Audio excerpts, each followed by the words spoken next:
Hello and welcome back to spooktember. Today we're covering a mod for the original Half-Life called Paranoia, and this is an interesting one. First, I want to get this out of the way. The art in my outro of my videos actually came from concept art from this game, which later became the official release art for it as well.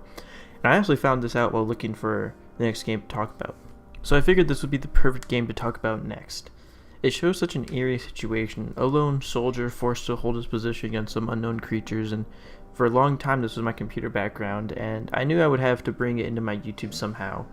Anyway, with that out of the way, let's move on to the game itself.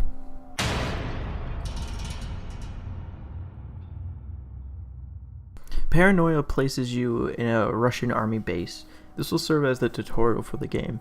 It will give you a chance at the shooting range and show you some of the unique mechanics of the game. Once you get to the firing range and start testing out your weapons, loud alarms go off, alerting you to head back to headquarters. Once there, you are instructed to go help an allied base which is under attack by a well-trained, well-armed force. Upon arriving, it isn't clear on why these unknown forces are attacking the specific base.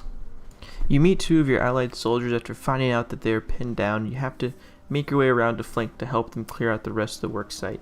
You force the attackers into a single building where they are holding hostages. You cover your allies as they clear out the building, and after that you clear out some railroad checks, and while crawling through ductwork, the ground from beneath you falls. You land in the lab which was shut down ages ago to exposure to a biological contamination. This is your first encounter with some of the experimental monsters in the game. You will find another lone Spetsnaz soldier with you and proceed through the open labs with him.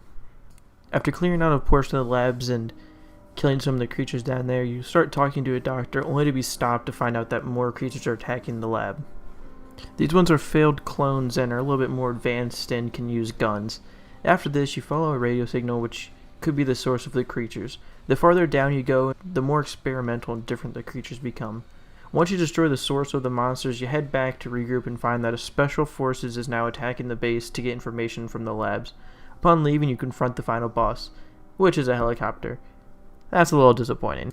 I just feel like for a game that's been building up all these new and exciting creatures the farther down you go, that they would have went all out for the final boss, but instead you get this helicopter. But that's pretty much it. During the game, it's pretty easy to follow everything that's going on, which is good, and I'd say the fact that the whole game takes place on one area limits it quite a bit, but keeps it simple to follow through. I would have liked a little change in scenery, but for what we get, it's still a good dive into the work site with all of its secrets.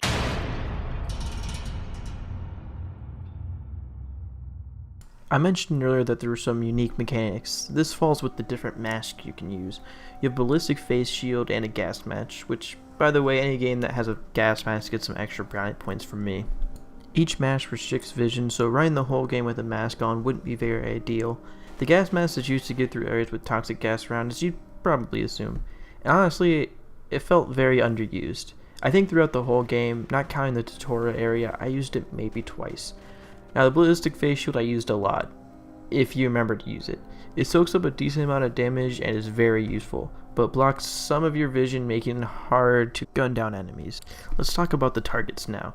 The standard enemies are real bouncy in their movement. This is more of the Half-Life engine's fault than anything.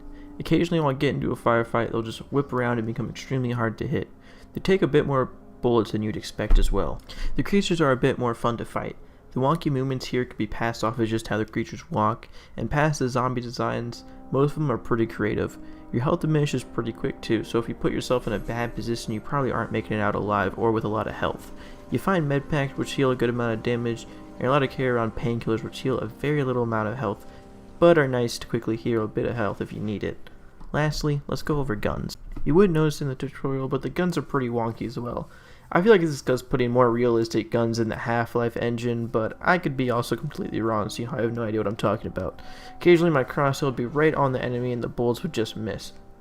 You get a pretty wide array of weapons, like a shotgun being my favorite, and you can get over the wonky guns pretty quick.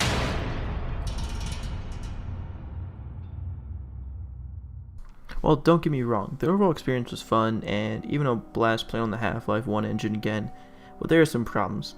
This is a well-made mod, but in the end, it is a mod. I had a few crashes in one instance where I got stuck in an invisible wall while loading a new area. Gameplay-wise, the tutorial was a little too long for my liking. It was definitely executed well, but it felt like it would never end at points. Running building to building just to get told some small amount of info was just tedious, and while the firefights you will experience an ear-piercing amount of Russian death metal, which sometimes would kick on a little early and ruin the surprise of a gunfight. On the nitpicky side of things, I would have liked to fight more creatures, as they are the more exciting part of the game.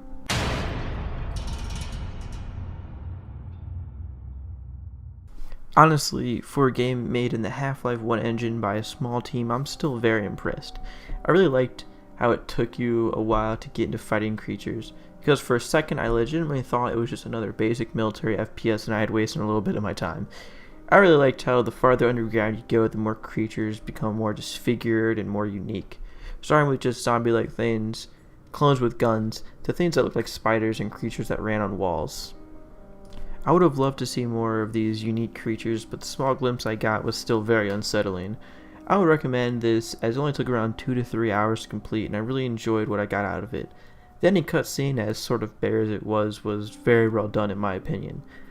I really do recommend you try Paranoia for more of an FPS turned spooky game, which was a lot of fun to experience. Thank you guys for watching. Let me know if you enjoyed this one. Leave a comment down below if you want to see me cover any sort of spooky game. Subscribe if you're new here and want to see more videos like this, and I will see you next time.